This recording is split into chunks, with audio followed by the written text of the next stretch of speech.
E-commerce expansion myths blasted. Successful cross-border expansion help. Listen to the show to hear how one UK company is helping e-commerce sellers successfully expand into Europe and double their profits. Hosted by Andy Hooper of Global E-commerce Experts. So hello everyone and welcome to another edition of the e-commerce expansion podcast. We've got a really exciting guest online with us today that I know you're going to be able to take some key nuggets away from to really help expand your business. So without any faff, let's get straight into it. So I'm going to introduce Jason. So Jason, welcome to the podcast. Hey Andy, how are you? Good to be here and glad we're able to finally connect and get going on this. Yeah, indeed. So, Jason, why don't you just tell us a bit about what you do, what your, bit of your backstory, if you like, and then we get to where you are now. Okay, so right now I'm currently Wakaya Group. Essentially, we focus in health and wellness products. The brand was originally conceived back in 2012 from the owner is the founder of Fiji Water. So the idea was that as we were in Fiji was to essentially take these natural products that he already had producing on an island that he had in Fiji. So the idea was bringing to the market best quality products like ginger, turmeric. We also do sea salt, coconut oil, things of that nature, and bringing them to the United States at a kind of a higher premium, luxury product. So that's essentially that's where I am today. My initial background is originally started in interactive web development and that type of work. And we've now gone on very many different journeys, paths, and here we are today. Fantastic. And whereabouts is today? Where are you located in the world? So our operation is still on the private island of Wakaya in Fiji. So that's where we farm all the product. That's where the product is produced, and then it's shipped here to the United States. Our actual U.S. location is in Florida. So that's where we currently are based in the United States.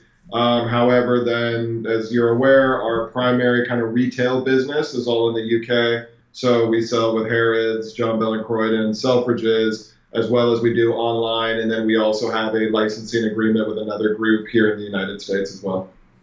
Wow, so I mean, really, you've taken that e-commerce expansion and really moved into those the different retail shops as well, which is amazing. Let me just go back a couple of steps. So let's go all the way back. How did you end up with the connection with Fiji, and how did that all start? So it's kind of essentially I've been with this group. Since 2005. When I first came into it, another business that we have is it's digital magazines. So it's a company that goes by the name of Zinio, and essentially it's the largest newsstand of digital publications. And when I first came in, the project was, I was working on digital publications and that type of work. At the same time, though, the owner had his club and spa, the Wakaya Club and Spa in Fiji.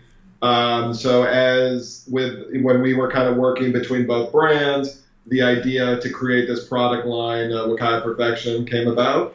So we essentially, from that standpoint, I then moved more into the building of the brand, product development, getting everything going, and then doing an official launch with that in 2012.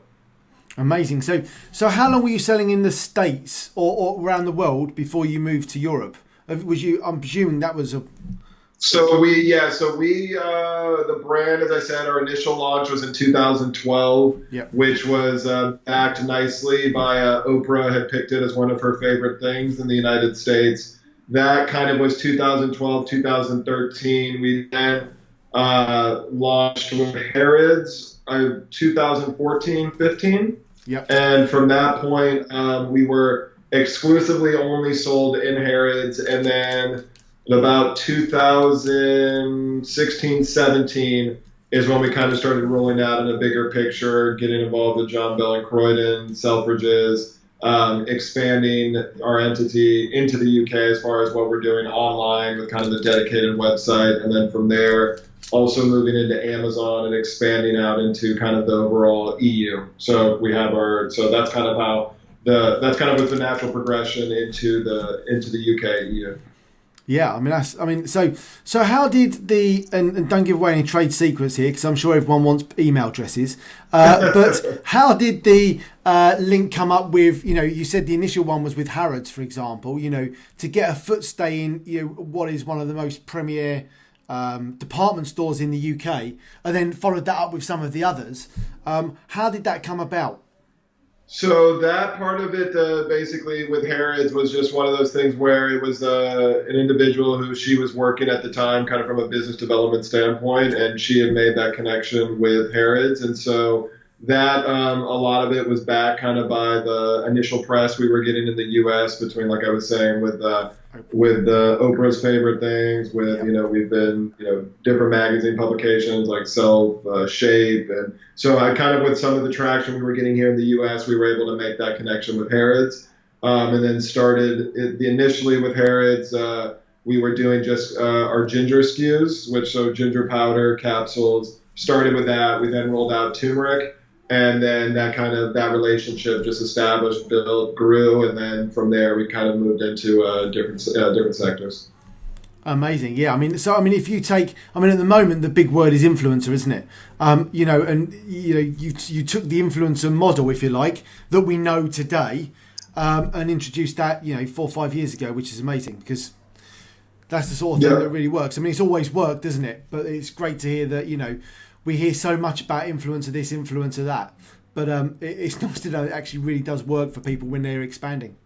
Natural kind of progression that worked out well, and that's where I started to realize, okay, well, we actually have a good foothold, and so that's why kind of we have our U.S. portion of things, but the U.K. is really our main retail presence. Yeah, that's great to hear, especially from an e-commerce expansion company, if you like. So that's great. So you've talked about some of the different platforms briefly. What are you using over here? Are you using Amazon, eBay, stuff like that? Or you've obviously got the retail side. So we primarily Amazon, but then we're also the e-commerce platform we use solely Shopify is what we use as far as from that standpoint. Amazon, and then as far as what I'm, is all just a connection with eBay and our site, so that way it's just a streamline. We ship to Amazon. Orders that'll happen on Amazon is Amazon, and then as far as fulfillment from our website, that way everything, we're not essentially shipping on a per order basis. So essentially we ship our goods, track all the inventory through Amazon, and that just essentially rolls out to the EU. The only thing we do on from you kind of more of an import basis is all of our kind of, let's say, our bigger retail orders. That's all just a direct from from the US directly to the respective vendor. Yeah. And that's a great way of doing that. So okay, so that works really, really well. What are sort of things you do currently to sort of learn about e-commerce and educate yourself? You briefly touched on it before we started about let's just get on with it and do it type of person. Is that fair?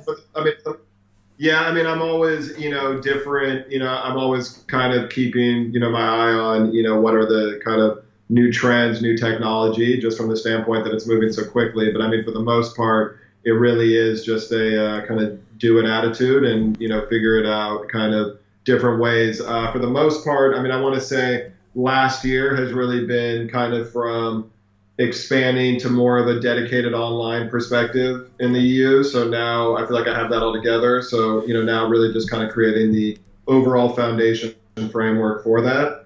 And then I think we'll have a pretty good sustainable model from that standpoint. But, as far as, really, just different news articles, publications, that sort of thing, I'm always kind of staying on top of it. As well as I do, I'm always kind of in just education as a whole, whether it's just bettering from a, whatever standpoint. Now I kind of find myself in every aspect of the business. So it's no longer where it used to all just be about, the creative and the packaging, making things look great. Now it's, dealing with also not the fun stuff. So it's kind of a whole collective. So I find myself educating myself, and it's kind of a whole overall picture. Yeah, that's fair enough. And I just want to touch on the Shopify you talked about. So a lot of the clients that we work with, a lot of them just solely sell on Amazon. So just a little touch point from you about the differences between, what having the Shopify store has meant to you and how that's helped you develop the business a bit more.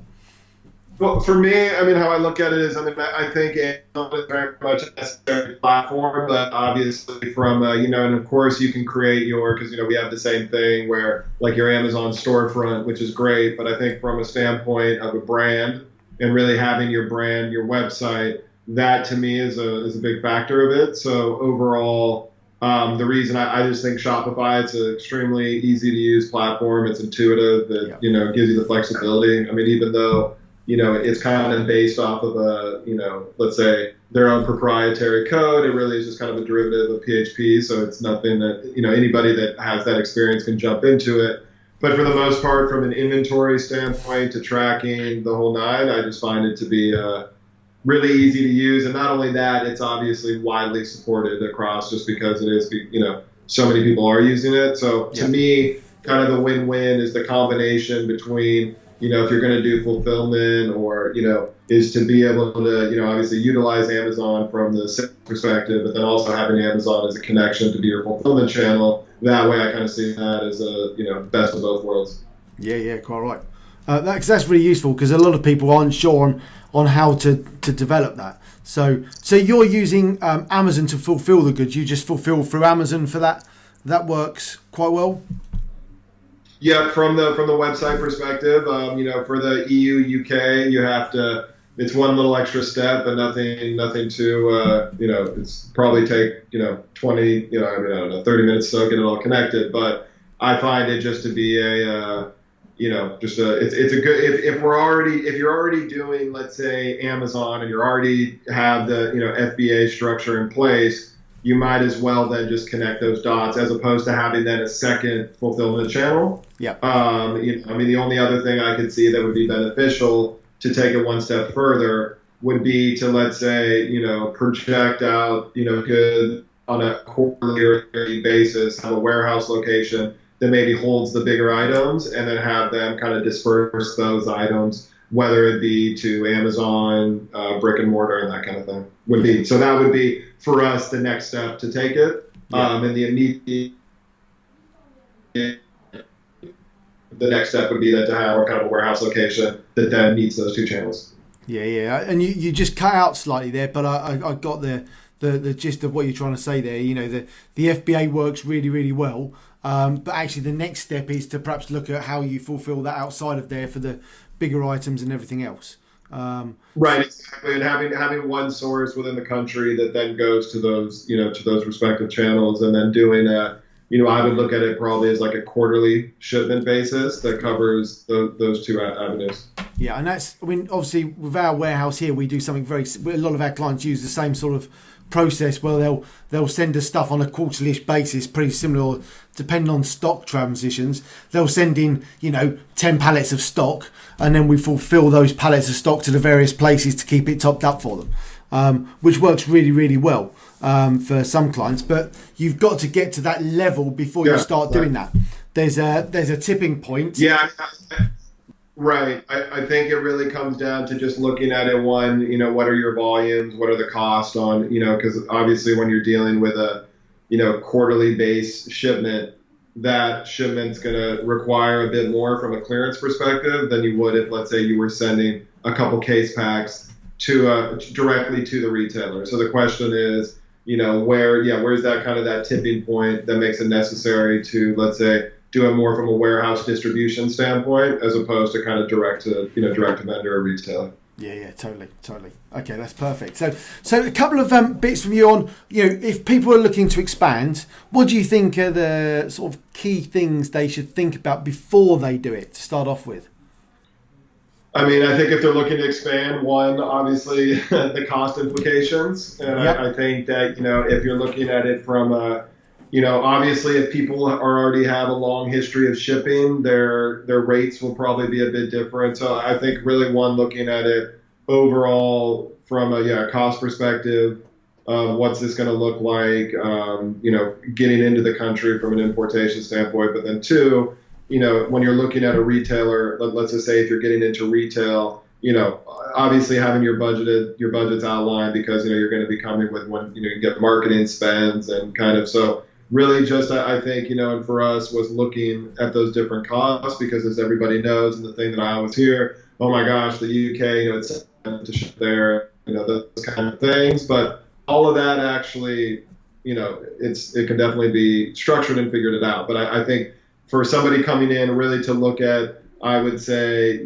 essentially cost implications to get it in there, warehousing, but then not only that, essentially how, making sure that you have the products and the goods there and being able to direct within the region, as opposed to trying to do it from kind of a direct US, because your shipping costs and rates are always, we always know kind of the conversion killers or shipping costs and that sort of thing. So making sure that you really have that in line before just trying to jump in, because even from us, there was a point in this where we were trying to just, we were kind of marketing our website in the EU, and then we would just ship direct. I knew right away within less than 30 days this isn't going to work, because there's the shipping costs. It's too much, and it's daunting for people. Even though we may pay, let's say, things like clearance costs and that sort of thing, taxes and duties, everybody thinks they're going to get hit with that on top of shipping costs. You take those two aspects there and might as well call that a dead order. Yeah, quite right. So what do you think was the biggest roadblock in the way? What was the biggest thing that was the biggest stumbling block? I don't think really, I remember, I think the biggest thing for us was probably, our first order that went to Harrods, and the way that the order was, structured. It was just, instead of looking at it from, okay, we're a new vendor launching right in, let's look at, kind of an initial opening order. It was kind of like, I can't remember how it was determined, but I think it was more or less of that kind of, let's look at what we need for the month or the quarter or that kind of thing. And so the biggest thing with that was basically what ended up then happening from a clearance perspective, because the amount of goods that were being imported into the country, and, once you're of a threshold, then you have to start doing power of attorney, all that, it just becomes kind of a mess. So I think that was our biggest. I think number two is really kind of where we are now, and really just structuring the brand as essentially, an EU-focused brand in the country, and really having all the logistics and the framework in place before just kind of jumping right into it. So that is something that we pretty much now have ironed out, and where we are today, but it's definitely taken a little bit of time to structure that with everything else we also have going on in the US. Yeah. Okay. And you said that, from a market point of view, you felt like the UK is a bigger market for you than some of the other areas. Is that right? Well, for us, from the perspective of just because of the brand, just the brand being kind of a higher premium product, there was a perfect fit with, let's say, Harrods clientele or John Bell Croydon Selfridges. So for us versus, let's say, in the U.S., where you don't have that same kind of pharmacy retail presence on the high level of kind of what we found in the U.K., it became a perfect fit for us from a retail perspective because of the nature of our brand. Yeah, okay, that's fair enough. So that's really useful. So, and the next thing I want to know is what's the key secret that helped you to expand? What was the key thing that really made it a success? Overall, I think really what it was that when we saw with the success we're having with Harrods, and then also then what came with John Bell and Croydon, was that, okay, now that we have this, let's just say, kind of more aggressive retail presence, I felt that we really needed to expand and have the online presence, Amazon or website, all within, the country, and having it structured there, as opposed to kind of this, we're in a couple stores there, we're in the US, we're kind of trying to do this back and forth. So I think that was really the tipping point where we knew we had to really expand in, and that's what kind of brought this all together. So you really put your focus and your energy, if you like, straight into that area to really help to build that and develop it. Exactly. The structure we have in the United States, and that the United States really is it's basically someone else's territory. We knew, okay, well then we already have this in the UK. This is really going to become our main sort of presence in retail from a retail perspective. Yeah, amazing. So just for all of our listeners out there, just recap on what the products are. So they can picture it in their heads. So we essentially we sell and we have two different sizes. We sell a ginger powder, turmeric powder, sea salt, and then we also have teas that we're doing. So as of right now, we have a turmeric and ginger tea, but we're in the process right now of expanding that to 3 tea line, focus ginger, turmeric, and then ginger and turmeric, of course. And then we also have capsules, and capsules are in 2 sizes. We have a 30 count and a 250 count. And then and then the teas. So it's all kind of wellness products, comes from private island in Fiji, all grown in very rich and nutrient volcanic soil. So we've really been able to develop kind of the highest tier premium product from a ginger and a turmeric perspective. And we have some, new exciting things that are about to roll out this year from what we're going to be doing here in the U.S. So which will allow us to really jump into doing other types of products, not just focusing on ginger and turmeric, but looking at other products like moringa, matcha, and those sorts of things that are also becoming, let's just say talked about in the same space. So a lot of different things that are on the horizon. Perfect. And if people wanted to get hold of some of your products, how could they do that? So the best place to go would be it's the wakayagroup.co.uk. That is that's the website. So that's where they could go. And then as well, all of our products are on Amazon. So that's another area they could get them as well. Amazing. And then of course, if they're, walking around the town, they can pop into Jonathan Croydon or Selfridges. Yeah, amazing. And what about if they wanted to connect with you on social media? What sort of, how can they do that? So basically with social media, we're on Instagram, Facebook, basically just at Wakaya Group is essentially the handle. So Perfect. Can jump in right there. Excellent. Well, look, that's all the questions I've got. Is there anything else from you that you think that people might be useful for expanding? Is there anything we've left on the table there? No, I think for the most part we've covered it, and I think hopefully this is useful to your listeners.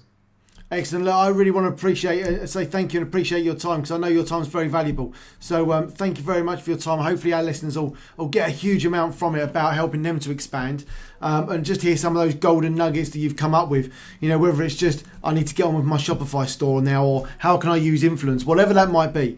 I really appreciate all those key thoughts that have come out there. So thank you very much for your time. We really, really appreciate it.